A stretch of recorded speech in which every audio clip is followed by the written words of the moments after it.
Olá a todos, aqui é a professora Jéssica, tudo bem com vocês? E nesse vídeo eu trago um resumo sobre avaliação na aprendizagem para o concurso de professor de Educação Básica 1 e adjunto da Prefeitura de Suzano. Antes de mais nada, se você é novo ou nova aqui no canal, inscreva-se, deixe o seu like e compartilhe o vídeo para o conhecimento chegar a mais pessoas. Esse conteúdo está ali sendo cobrado nos conhecimentos específicos e o material que será apresentado aqui no resumo ficará disponível gratuitamente, o link na descrição do vídeo. Então vamos lá? O que é a avaliação escolar? É um componente do processo de ensino e aprendizagem que busca comparar o que foi adquirido com o que se pretende alcançar. Então, uma comparação daquilo que o aluno aprendeu com aquilo que eu gostaria que ele aprendesse. É através da avaliação que a gente vai descobrir se o aluno aprendeu ou não. Então, é basicamente isso. A avaliação escolar não acontece em momentos isolados do trabalho pedagógico. Ele está no início, permeia todo o processo e ocorre até a conclusão do ensino. Então, não é algo que vai dar na minha cabeça, um certo dia eu vou fazer uma avaliação. A avaliação, inclusive, tem um planejamento, tem um aviso prévio e em certos momentos do ano tem avaliações específicas nos quais a gente vai abordar aqui nesse resumão. Basicamente, a gente pode dizer que existem dois tipos de avaliação. A primeira é a formal e a segunda é a informal. O que seria a avaliação formal? Está centrada no contexto organizado e estruturado com atividades planejadas e orientadas para a aprendizagem, cuja intenção ou objetivo é a aprovação do aluno, a nova série/semestre. E como acontece essa avaliação formal? São as provas que nós podemos elaborar ou já vêm prontas, dependendo da rede no qual você trabalha. Então, provas, exames, para obtenção de resultados do processo, basicamente notas, para mensurar como o aluno está, se ele está aprendendo ou não, por meio de notas, eu vou fazer essa verificação da aprendizagem por meio dessa avaliação formal, que é basicamente as provas tradicionais. Já a informal leva em conta todos os fatores anteriormente ditos, porém abordando as necessidades reais do aluno e trabalhando para melhorá-las, não apenas para comprovar o que aprendeu ou esperado, mas se desenvolveu plenamente. O que acontece muitas vezes em uma prova, no dia o aluno não está bem, até você mesmo, quando vai realizar uma prova de concurso público, tem dia que você não acorda bem, não dormiu bem na noite anterior, deu uma dor de barriga, uma dor de cabeça, e você não vai tão bem assim na prova, mas você estudou, você conhece os assuntos, você só teve um dia ruim. Já informal, a gente consegue avaliar não somente o dia da prova, mas todos os dias, e não só a prova, mas também por meio de trabalhos, dinâmicas, oficinas e avaliações diferenciadas. Pensando no Fundamental 1, anos iniciais, na fase de alfabetização, eu quero, por exemplo, avaliar a reescrita de uma história pelo estudante. Às vezes, aquele estudante não consegue ainda escrever de maneira autônoma, mas ele se sai muito bem oralmente. Por que não avaliá-lo oralmente? Considerar também, ele consegue fazer a reescrita de um conto de fada, não escrito, mas oral. Eu vou contar, o oral também. Então, o informal é isso. Sair da casinha, não ficar apenas nas provas tradicionais. Avaliação não significa apenas exames, provas e aplicação de nota. A gente pode avaliar o estudante pela participação, pelo comportamento, pelo engajamento nas propostas, enfim, vai muito além da prova e exames. Agora a gente vai tratar de maneira mais específica cada tipo de avaliação. Geralmente na prova, principalmente da banca Nosso Rumo, eles gostam muito de cobrarem os tipos de avaliações. As principais são avaliação diagnóstica, avaliação formativa, avaliação sumativa, avaliação cumulativa, avaliação mediadora e a autoavaliação. E a gente vai ver as partes específicas de cada uma delas. A primeira é a avaliação diagnóstica. O propósito da avaliação diagnóstica é identificar ou verificar os conteúdos e o conhecimento dos estudantes para o professor melhorar o ensino-aprendizagem. A partir do diagnóstico, o docente elabora as ações para atingir os objetivos esperados e suprir as necessidades. Ela ocorre no início do ano, bimestre, semestre, e ela será o ponto de partida para o planejamento do professor. Lá no simulado da semana passada, inclusive, eu coloquei uma questão da banca Nosso Rumo sobre avaliação diagnóstica que tinha a palavra avaliação de situação. Muitos erraram. Por quê? A avaliação de situação nada mais é do que a diagnóstica. A gente não faz avaliação diagnóstica para saber a situação atual que o estudante se encontra no início do ano, bimestre, semestre. Então, a gente está verificando a situação atual daquele estudante. Então, naquela situação atual, o estudante tem inúmeros conhecimentos ou não, e a partir das suas habilidades e dificuldades, eu vou fazer o planejamento do ano, planejamento do bimestre, semestre, e traçar metas para que aquele estudante possa alcançar os objetivos esperados. Nesse cenário, a avaliação da aprendizagem serve como subsídio para planejar o ensino, por isso é mais recomendado para o começo do processo. Então, toda vez que eu começar um novo assunto, uma nova matéria, enfim, sempre eu preciso fazer a avaliação diagnóstica para verificar se o estudante naquela situação ele reconhece tal aprendizagem ou não. Opções: entrevista com alunos, exercícios ou simulações, observações dos estudantes, consulta ao histórico escolar e questionários ou perguntas. Então, a gente consegue fazer avaliação diagnóstica sem necessariamente aplicar uma prova. Agora, a avaliação formativa, que é a avaliação ideal, pelo menos para a maioria dos autores que tratam da questão da avaliação e também para a BNCC. Seu objetivo é identificar se as propostas do professor são alcançadas no processo de ensino-aprendizagem. A partir do resultado obtido, é possível orientar e regular a construção do conhecimento.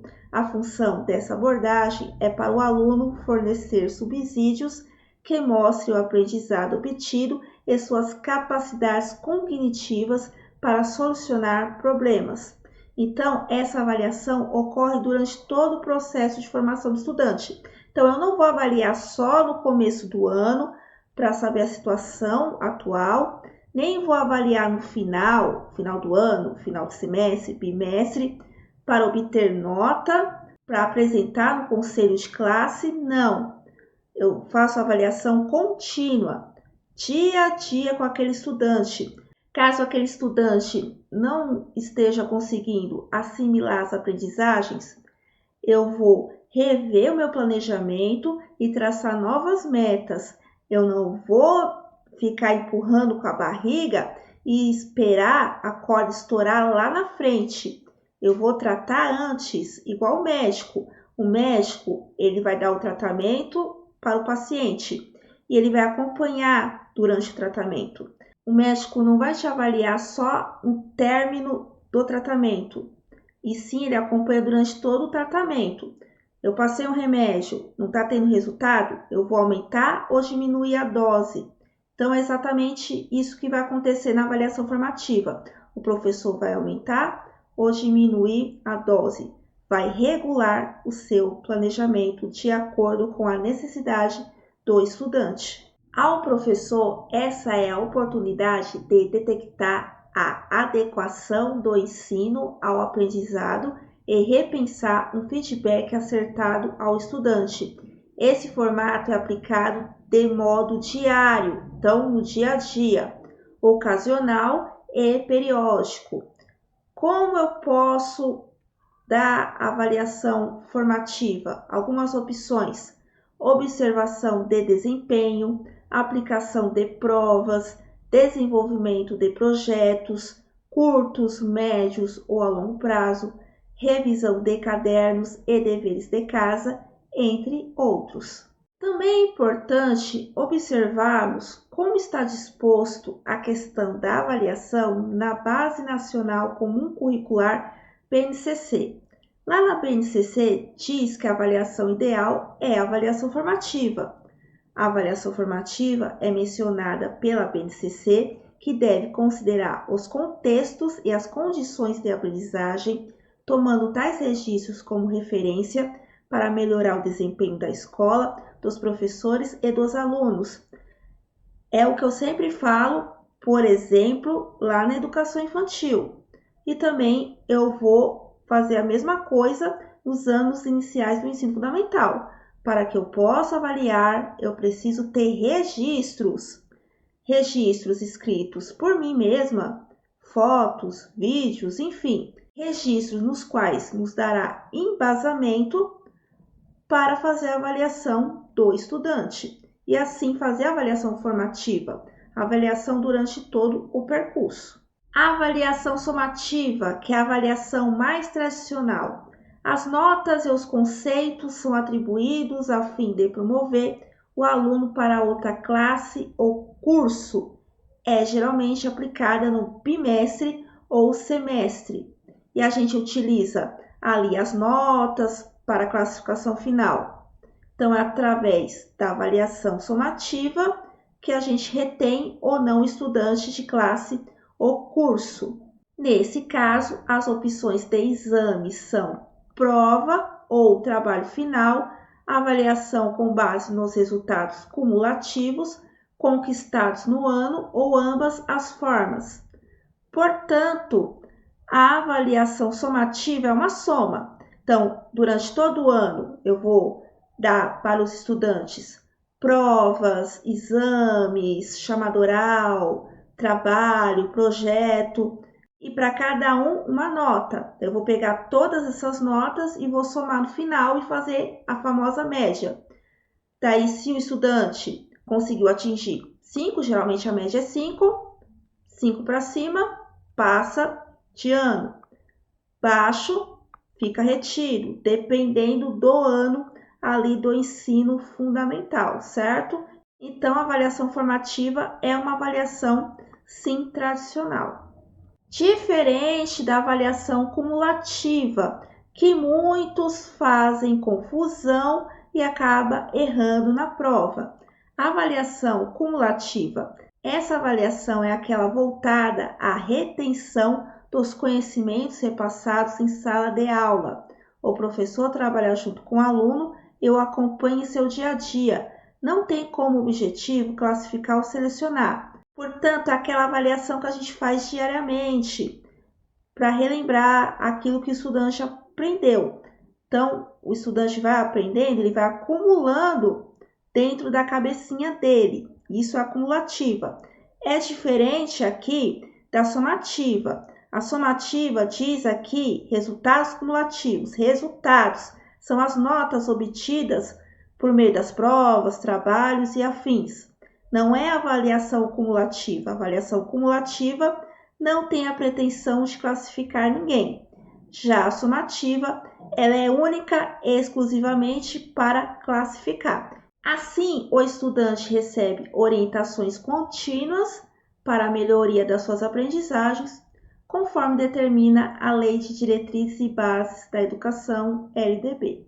Inclusive, lá na LDB, em seu artigo 24, A educação básica nos níveis fundamental e médio será organizada de acordo com as seguintes regras comuns. Inciso 5. A verificação do regimento escolar observará os seguintes critérios: a avaliação contínua e cumulativa, portanto, ao longo de todo o processo, e também considerando todas as etapas de avaliação, então, acumulando as aprendizagens do desempenho do aluno, com prevalência dos aspectos qualitativos sobre os quantitativos. Então, o que importa é a qualidade da aprendizagem e não a quantidade, e dos resultados ao longo do período sobre os de eventuais provas finais. A avaliação mediadora, que inclusive lá na minha apostila eu coloquei uma parte sobre a autora Jussara Hoffmann. Em muitos concursos, e também a Banca Nosso Rumo gosta de cobrar esse tipo de avaliação. A avaliação mediadora, de acordo com Jussara Hoffmann, 2009, exige prestar muita atenção no aluno, conhecê-lo, ouvir seus argumentos, propor-lhe questões novas e desafiadoras, guiando por um caminho voltado à autonomia moral e intelectual, pois estamos vivendo um momento caracterizado por uma infinidade de fontes de informação. Portanto, o professor não é aquele que transmite, e sim aquele que vai mediar o conhecimento para que o estudante possa conquistar a sua autonomia. E a avaliação mediadora tem dois princípios. A primeira, a confiança na possibilidade do aluno construir as suas próprias verdades, portanto, o professor não tem a verdade absoluta. Valorização de suas manifestações e interesses, portanto, o estudante tem voz e precisamos ouvir o que o estudante tem a nos dizer. Dentro da avaliação mediadora, vai tratar da avaliação diagnóstica mais uma vez. Mas aqui dentro da avaliação mediadora, a diagnóstica não é apenas no início do ano, bimestre, semestre, mas também ocorre durante para acompanhar o desenvolvimento dos professores e alunos e final para verificar o resultado do trabalho desenvolvido. Com essas informações, o professor poderá propor modificações durante o processo de ensino e aprendizagem. Vamos dizer que aqui ela é formativa, mas aqui dentro da avaliação mediadora da Jussara Hoffmann, a gente vai chamar ela de diagnóstica. Continuando dentro da avaliação mediadora, tem a de controle, está relacionada aos meios e à frequência das verificações e de qualificação dos resultados escolares, permitindo o diagnóstico das situações didáticas. Portanto, essa de controle nada mais é do que a avaliação da instituição. Essas três funções atuam de forma interdependentes, não podendo ser isoladas. Então, todas essas avaliações dentro da avaliação mediadora precisam acontecerem juntas. E para fechar o nosso resumo, temos o último tipo de avaliação, que é a autoavaliação. A avaliação é aplicada por aluno ou professor para ter consciência do aprendizado ou do ensino. Assim, ambos são capazes de aperfeiçoar o processo. Então, a avaliação precisa ser clara ao estudante. E também o estudante pode avaliar o professor e vice-versa, para que ambos possam melhorar dentro das suas aprendizagens. Opções para fazer essa autoavaliação: reflexão sobre atitudes, atividades de conversação sobre desejos, avaliação do que é preciso e do que estou obtendo com o ensino. Então é basicamente isso. É importante vocês decorarem os tipos de avaliações, que geralmente é o que mais é cobrado aqui na Banca Nosso Rumo. Lembrando que na sexta-feira passada foram publicados os locais de provas lá no site da Banca Nosso Rumo. É só você verificar na sua área do candidato, ok? A prova é no próximo domingo, dia 20 de outubro. E para você que está se preparando nessa reta final, seja para revisão ou você que não estudou nada, eu tenho os meus mapas mentais dos conhecimentos específicos para o cargo de professor de Educação Básica 1, PEB 1 e adjunto em PDF, contém 26 páginas, tem todos os 23 temas da parte dos conhecimentos específicos, incluindo a avaliação da aprendizagem, didática e entre outros, por apenas R$ 15. Isso mesmo, vai ficar aqui na descrição do vídeo e também nos comentários fixos o link lá do site da Hotmart para você adquirir os seus mapas mentais, beleza? Bom, boa sorte na prova no próximo domingo. Sucesso, até a próxima. Tchau!